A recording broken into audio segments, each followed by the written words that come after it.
What are we doing for new people? You have a new family come to your church, into your ministry area, and you're so excited to see them. And as they leave, you find yourself wondering, will you ever see them again? Here are 9 surefire ways to engage visitors and get them to return. The Fresh Church Podcast.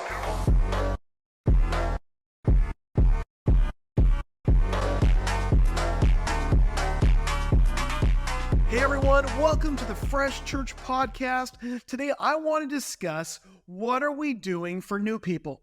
How can we engage new families or attenders? Why is customer service never discussed in church?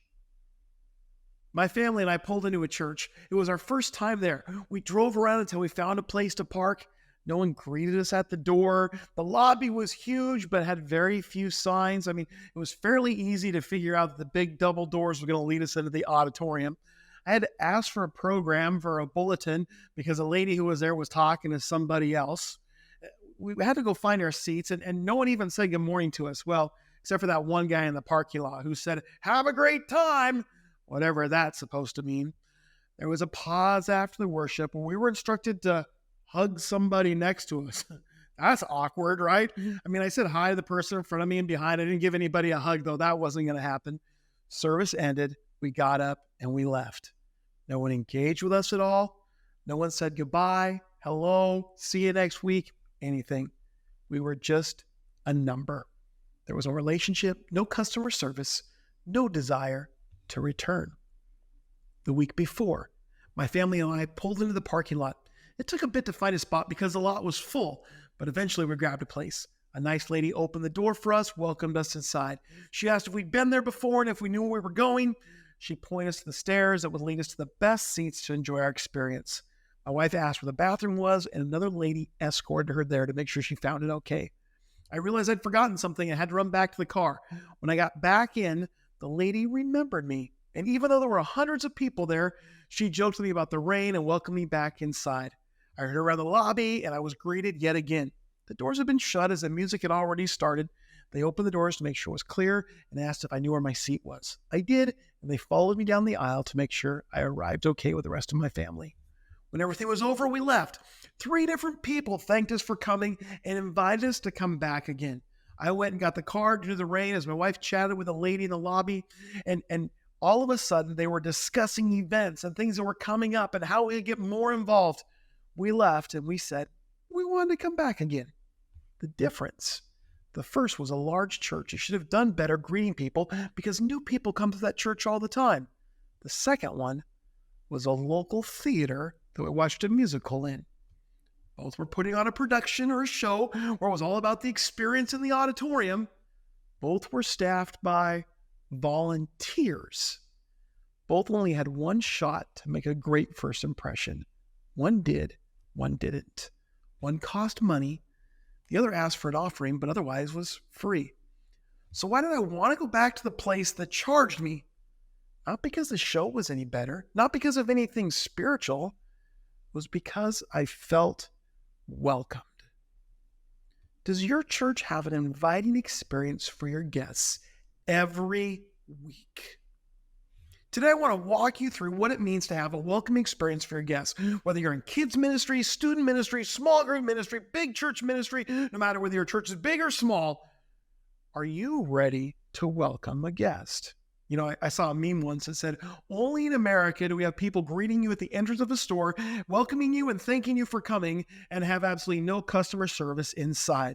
Sometimes church feels that way, right? When I walk into a store, there are times that I'm greeted. There are times that I'm not greeted. There are times people ask if they can help me, and I usually say no. Okay, and then there are times when I'm asked, and I gladly say, yes, actually, can you help me find this product? In fact, listen to this. Yesterday, I walked into a local Hallmark store, and a lady said hi as we walked in. She was checking somebody out. It was just the casual, hi, welcome. We wandered around for a bit. Then the same lady asked if she could help my wife if she was looking for something. Midway through, as my wife began to explain what she wanted, the lady cut her off and said, oh, no, we don't have those. My wife further explained and ensured that the lady knew exactly what she was looking for, what we were discussing. Again, she said we didn't carry anything like that. She walked away. Fine. We wandered around. We looked at different things. I stepped into an aisle of Christmas ornaments. and a different lady was restocking the shelves. She asked if she could help me find anything. I responded no. She then asked if she was in my way. Again, I said no. Then she started telling me about this cute ornament that she had just put out. And pretty soon we were talking about Christmas trees and little ornaments that each of us had collected over the years and what our favorite ornament was. Now, this lady got a guy obviously stuck following his wife around a gift store to start talking about little ornaments. That is customer service. Now, are you ready for this? Today, I tell my mother-in-law that she needs to come with us, not with my wife, with us back to the store, that they had some great things that she would love to check out. And the people there were really nice. Notice I completely forgot about the first lady. I forgot that they didn't even have what we were looking for. I had an experience in an aisle with a person I didn't even want to talk to that not only left me wanting to go back, but I invited someone else to join me. And you need to give that lady a raise. She had customer service. So who in your church, in your ministry setting, is causing that same kind of response? Let's talk about what it takes to make a great experience. And I'm going to approach this from two separate perspectives. First, I want to talk about this as if you were a customer service experience, a customer service representative. And then I want to talk about the fact that we are, in fact, a church. So let me be superficial for a minute, and then we can get deep, okay? You'll probably get more out of the superficial stuff, to be honest, because that's the things we need to work on. So why are people coming to your church, to your experience? Maybe they've driven by before, and they wonder what it was like inside. Maybe you have a great website or something unique about your building. Maybe they heard about a major event you do or something that somebody recommended. This isn't a conversation about marketing. The reality is they're there. Yay, you got them. Will they come back? So let's talk about 9 areas you need to look at when it comes to engaging with new families in your church. And remember that some of these, changes, whether you're in a big church or a little church, some of this depends on your facilities, your volunteer base, the age of your congregation, the community you live in. But let's talk about those 9 areas to get those visitors to come back. Number 1, let's talk parking lot. Is your parking lot clean? I visited a church that had goose poop all over the parking lot, and you could tell it had been there for a while. I didn't even want to get out of the car. It was filthy there. What about the parking lot? Has it been updated at all? Are there lines that people can see where to drive, where to go to? Is it all cracked and falling apart? Does it look more like a gravel parking lot than a paved parking lot? What's that parking lot look like? Do you have greeters? Do you have a parking team? People with smiles and signs? To be honest, most of the people driving their car into church are a little grumpy. Seeing a smiling face or a sign that says, hey, we're happy you're here, makes a big difference. I mean, do you remember the last time you drove to church? Family gets in a fight in a route. Wife is telling you to turn in a different direction than you want to go. The coffee wasn't made they wanted to. You get to church, you're a little grumpy. Have somebody out there smiling. And then do you have a specific area where visitors can park? I visited a church one time where they had a sign up that said, if you're a visitor, turn your headlights on. Well, then their parking team knew, hey, if you have your headlights on, you need to turn you into an area or to turn your flashers on because so many cars now have their headlights on all the time. So my flashers on, they made me go into a specific area specifically for visitors. Then somebody came to my car and greeted me, let me know they were glad that they were there. Number 2, let's talk signage. Where do I go? New people have no idea where to go. Have you ever gone to a mall before and tried to figure out where that store is that you want to go to? Have you gone to a doctor's office or a hospital, maybe a school, and tried to figure out where to go? Churches have the worst signage. Do we have ways that people know what direction everything is? Do they know where the auditorium is? Do they know where new people go check in at? Do they know where the kids are, if there's coffees? And most importantly, do you have signs for your bathrooms? People don't know that it's down the hall around the corner. Help direct them accordingly. And can they see your signs? The height, the size, the color, the font. Believe it or not, there's so many different kinds of fonts and colors right now. Sometimes some people can't even read them. Keep it simple, keep it basic. And where are they located? Do they have fronts and backs? Do they have them all over your property or just at one main entrance? Lots of signage. On that note, do you have exit signs? Do people know how to get back out of the place that you got them into? Especially if your church is a maze. Okay, it's amazing how people can get lost in it. Do you have signs promoting your next steps, promoting where they should go next? What does that process look like in your church? And we'll talk about that in a second. Number 3, let's talk A welcome team. Do you have a visitor center, a welcome booth, a place where people know, hey, if I'm new, an info desk, whatever you want to call it, if I'm new, I can go there and someone's going to greet me? Do people there have name tags or shirts or something that represents who they are? Is it even manned? I visited a church one time and I went to the welcome desk and we stood there for 5 minutes until someone randomly came up and went, you know what? I don't think there's anybody here, but there's another one of these on the other side of the lobby. So we had to hike to the other side of the lobby to find out where the kids ministry area was. Make sure if you have a welcome area that it's manned, that it's staffed. And do they even know what a conversation looks like? Basic customer service actually teaches the employees what to say when customers come in the store.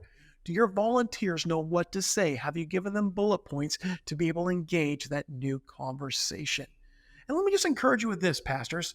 Have you thought about starting 5 minutes late? Not so that your people can come to church later, but so that new people can find where they're supposed to go and don't feel as rushed to get back in and find a seat accordingly. It's okay to start late. No one's going to complain. How about, do you have gifts for your visitors? Something to let them know that, hey, you care about them. In fact, that's where I got this mug right here, was visiting a church, and they gave me a gift accordingly. What about directions? In our kids ministry, we actually had maps printed out to show people where they were. And honestly, it wasn't for them to find where to go. It was to help them find where to return to, where to come back and get their kids, and escort them, walk them to that room, take them to where they need to go. We visited a church one time that had a real simple philosophy: never point your finger in a direction, walk that person there. And I remember being in their lobby and I asked, where's the restroom? And then I noticed these giant letters up on top and said bathroom. And I was like, oh, there it is. And the gentleman went, let me go ahead and take you there. And he actually took me to the bathroom doors and made sure that I made it okay there. That's customer service. Make flyers that can let them know what to expect, what the order of service looks like. I have a simple saying: if you have to repeat it 3 times, it's worth putting it in print. Create flyers that you can hand to people. What's next? What does that look like? And maybe it's not the regular bulletin, but it can be a separate flyer that you hand to somebody to let them know what's happening in the church that they're about to attend. How about name tags for people who are attending? I know a lot of churches haven't even thought about something like this, but if we have kids check in, what if we had everybody check in? I mean, let's be honest. How many people at church do you wish you remembered what their name was, but you have no idea? And you've known them for a year, so you're afraid to ask. Wouldn't it be great if they had a little name tag? Oh, yeah, Bob, good to see you. I thought your name was Jimmy. Yeah. Okay. For that new person, it helps them be identified as well. Oh, and somebody can call them by name. Maybe have it a different color so it stands out accordingly and people know to greet them and to love on them as a new person at your church. Maybe you want to have free coffee for your guests, and that's great, but you got to remember, sometimes it takes a long time to get coffee out of church. We don't have professional baristas a lot of times making coffee, and then they've got to drink it, especially if you have a policy where they can't even take the coffee into the auditorium. Then don't have a coffee shop, but that's a different conversation right there. I visited a church one time, and while we were checking in and finding out where we were supposed to go, that person took our coffee order, and they said, once you've checked your kids, come back here and we'll have your coffee ready, and they did. Man, that was a blessing. It was sitting there waiting for us. That's customer service. All right, number 4, let's talk family ministry. One of the things when you have families come to church is they've got kids, they've got students, and they might not always know what to do with those kids. So do you have signage for a kids ministry area? Is there good communication, an invitation that, hey, your kids are welcome here? Remember that not everybody knows that they're supposed to take their kids, or that you even have opportunities for their kids. If they're unchurched, they might be wondering, what's this whole child care kids ministry thing that you have? And how young do you go? How old do you go? Are there student ministry options? When do they meet? I've always found it interesting when I visit a church, I'll often ask, hey, what do you guys do for youth? What do you do for student ministry? And usually the person at the welcome desk, because it doesn't happen on Sunday morning, has no idea. Have your student director or student pastor have flyers there for those families so they know what events are coming up, so they can communicate and invite that family to the next thing for their students. What about small group and discipleship options? Some people are going to ask those questions right away. They want to get engaged and involved. Have some kind of flyer for that. Be willing to promote that accordingly. All right, let's talk seating. So you're in the lobby. It's bright. You've come from the parking lot, or it was even brighter. You go through the double doors and you're already halfway through the first song because you had to check your kids in. And it's pitch black in there with bright lights on the stage and yellow lights shining out at your face. And you're supposed to find a seat. Pastors, I get the whole let's have a concert feel, but People need to be able to see where they're going. Can you please at least turn the lights on a little bit and help us out? I've visited so many churches where once the service starts, you can't see anything, or you end up sitting on somebody else's purse because you didn't even realize it was there. Have some lights on. It's okay to light the room a little bit and let people see what's going on there. In fact, help them find their seats. Ask them if they have a preference. Do you prefer being in the front? Do you prefer to be in the back? Some new people like to be up front. Some people don't. Okay, help them find a place where they're comfortable. And sometimes it's really awkward trying to find a seat. So help them find a seat accordingly. Area leaders should also be put in place in certain areas where they can maybe keep a track of what's going on. They see that new person come in with an usher who helps them find a seat. And that area leader is like, okay, I got to make sure I connect with that family. They're new. Number 6, let's talk about what not to do. Pastors, can you please stop those awkward meet and greets? Hey, just give somebody a hug and tell them that you love them. That is extremely awkward, even for the regular attenders, okay? Or what about this one? If you're new, wave your hand at us. Okay, nobody wants to wave their hand if you point it out as a brand new person. Oh, look, there's a sucker we're going to get after church. No, you don't want to do that, okay? Make sure that if you do have those opportunities, that you provide a way for people to talk to each other, but don't make it awkward. Don't seat them by crazy people. And you know who I'm talking about. Every church has 1 or 2 crazy people in it. Okay. Make sure if you're seating them, you put them in certain areas away from the crazy ones. Stop apologizing for taking the offering and other elements of your service. I've heard this over and over again in church. And you know what? It's just part of what you do. This is your culture. They get to participate in it. Don't make excuses for it. Own what you do. And on top of that, don't assume people know what you're talking about. I went to a church one time and they were talking all about the Christmas experience that they do. And you can pre-buy your tickets now because it's going to sell out. And they never actually told me what the Christmas experience was. Was it a cantata? Was it choir? Was it a performance? Was it little kids, old people? I have no clue.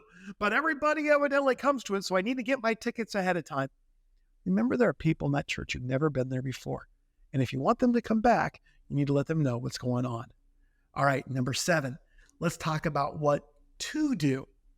Please welcome them from the stage. Let people know that you're glad that they're there. And introduce yourself. Introduce your team.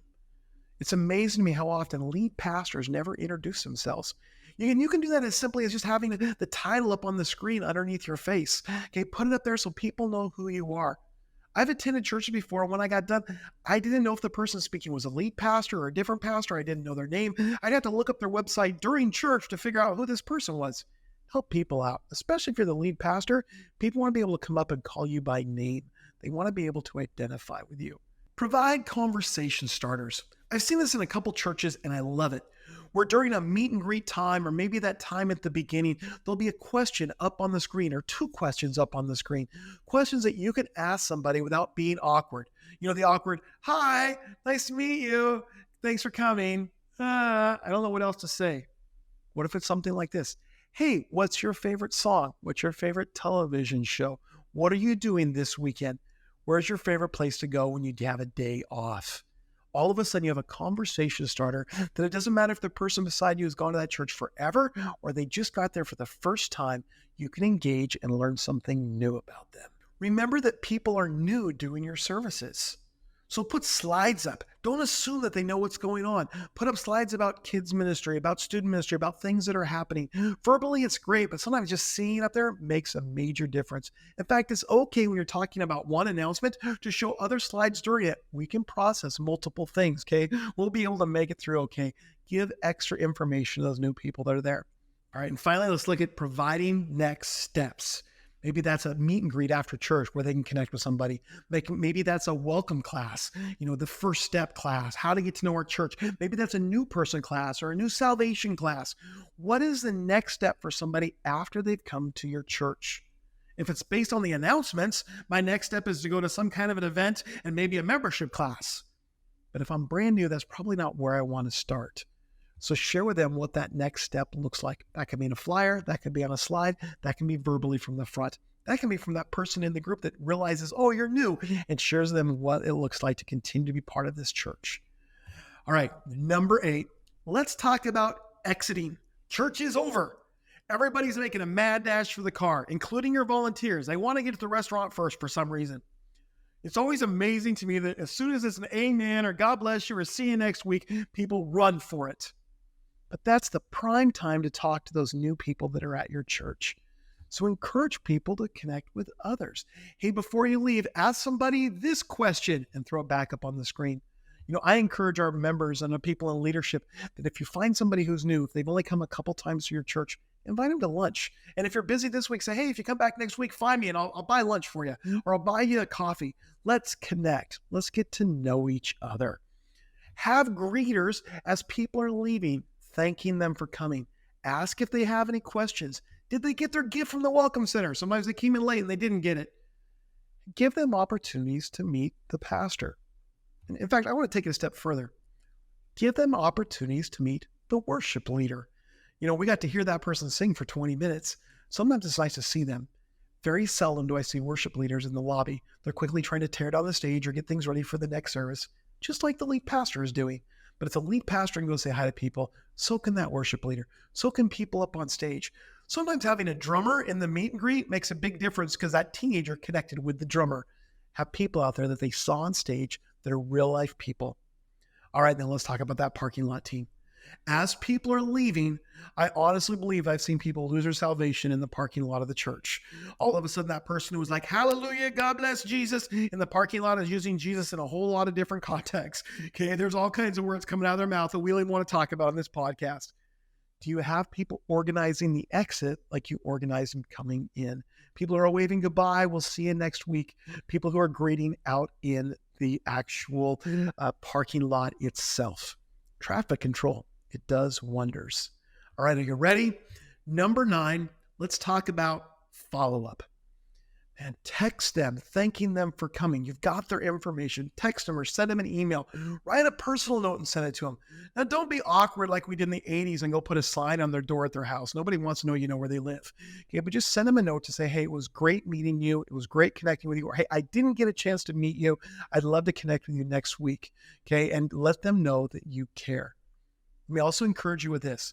Do not add them to all of the church email lists that you have in your church.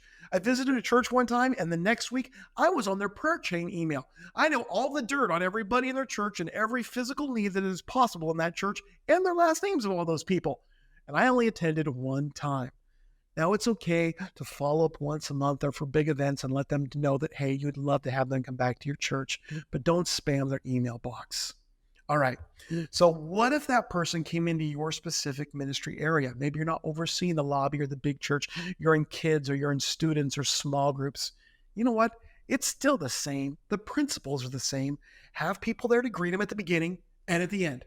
Create teams to engage during this and before. Okay, make sure that they're saying hi and they're asking questions. Give them little notes to help them out along the way. And if you're in kids or student ministry, I'd encourage you to check out some of our labs in our Fresh Academy that are going to help you with engaging new people. Okay, what questions can you discuss? Find out what are things that are appropriate to talk about. How can you engage that new person that's there? Give them a gift. Tell them what the next step is in your ministry area. And remember their name. That makes all the difference in the world. Asking questions to get to know them in small group times engages them in a way that's going to get them to come back. So why do we do all this stuff? It's not about getting them to come back to the next experience. People will only return for a short season because of the experience. And within about 4 months, they'll start looking for another experience because people stay in churches due to relationship. You see, here at Fresh, we talk about our 5 core values: family, relationship, experience, safety, and hope. And yes, we want to have a wow experience. We want people to love what they experience when they come back accordingly and invite their friends. But if you remember back to that Hallmark experience, it wasn't the cute ornaments. It was a relationship with a person in the aisle. If you want to grow your church, focus on relationships. You need to have a church that creates opportunities for the entire family, where it's safe for attenders to be there and the hope of Jesus is preached. And I have no problem with big concert church experiences or traditional style churches or just trying to make it happen this Sunday experiences. But there has to be a focus on relationships if you want people to come back. Jesus said, come follow me. And then he sent them down the hallway and said, good luck, hope you can make it back. No, he traveled with them. He spent time with them. He lived life with them. He had relationship. So part of my season of coaching and consulting right now means that I get to visit a lot of churches. And I would love the chance to come visit your church. You can find out more about that at www.freshman.org. And there are times that people know that I'm coming and they put on their best appearance. And there are times that we're just randomly visiting and we're experiencing church at its rawest point. There are times we say, hey, we would love to go back. Then there are times we decide, yeah, we'll probably never go back again. So let me take you through a real life example of fails and successes within the church that we're currently attending. Our first weekend just visiting randomly looked a little like this. We didn't know exactly where to park due to the layout of where their building was and their parking lots. They had two different places. The signage wasn't really great. I think we parked in elderly parking, but I'm not sure. Nobody told us, so I guess we were okay. Took us a little bit to find what door to go into because the first door we tried was locked. The second door worked great. We went inside. Somebody said hi and gave us a really ugly bulletin, and in the doors we went. Didn't really engage in conversation with anybody. As we got inside, the music started, so there wasn't any kind of pre-service element. We found a place to sit or to stand during the worship part. When I got done, we were told to give somebody a hug and say hi. I didn't. I had one person shake my hand, primarily because I was sitting on the end of our pew. And so I shook his hand and said hi. Didn't say his name. I didn't say mine. I mean, just being honest, I didn't engage either. We were just observing the church. Church got over. We go to leave. As we're leaving, the pastor's out in the lobby. He says hi and then instantly goes, hey, I would love some time for my wife and I to have lunch with you guys. Of course, my wife is out of town right now, so we'll have to do that next week or after that. But I would love to do lunch with you. The amazing thing is he didn't even ask my name. We didn't turn in a connect card or any kind of visitor card. I don't know how it was engaged us or going to possibly set up a time to do lunch together, but hey, appreciate his heart. He wanted to do lunch with us.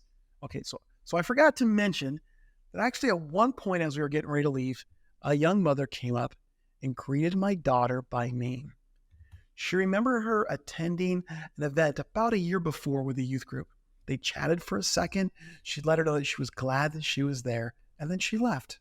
She didn't say hi to my wife or I, so left me asking the question, who's this lady? Like, how does my daughter know her? And my daughter actually wasn't entirely sure. She said, I think that's the youth pastor's wife. I vaguely remember her, and we only knew her name because she said her name again to my daughter. But it was just interesting to see that there was an interaction that occurred. She was smiling. Somebody remembered who my daughter was. And suddenly I saw my daughter smiling. That one lady changed the entire experience for us.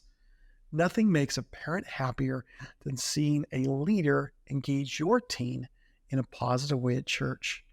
You see, what they don't know is we were looking for a place where our teenage daughter could engage in a youth ministry. And that moment told us as parents, this is the church for us. You know, this could have been a one and done experience, but instead we went back again and again. And now I'm great friends with that pastor because one lady said hi to my daughter and engaged her in conversation. Relationship. Jesus called people by name. Let's do the same. Within your church, let's talk about 9 ways that you can connect with that new visitor, that new person coming in, build relationship so that they want to come back and continue growing in their relationship with God.